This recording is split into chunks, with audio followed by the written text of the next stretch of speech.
Cang, kita lagi kesel banget rasanya dari tadi. Lagi malam kita ngopi Cang di rumahnya si Adi. Si Adi beli gorengan, terus dapat cabe Cang. Akhirnya kan tadi pagi-pagi kita ngeliat emak kita pergi ke warung ya. Kita nanya sama emak mau kemana?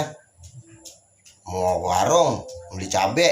Nah kan kita girang bisa nih denger emak kita mau beli cabe. Kita mau buru-buru nyeduh kopi Cang. Masa Allah. Ya emang kita denger katanya emak mau beli cabe. Kalau beli cabe kirain mah dapat gorengan. Ya emang lagi malam si Hadi beli gorengan dapat cabe, siapa tahu emak beli cabe dapat gorengan. Kagak, cabe doang, gorengannya mah kagak dapet.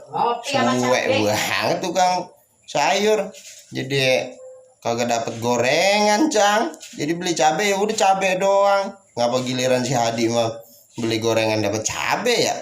Ya iyalah, nih ngopi jadi orang ada gorengannya Cang. Kopi doang, ya Allah. Kopi sama cabe.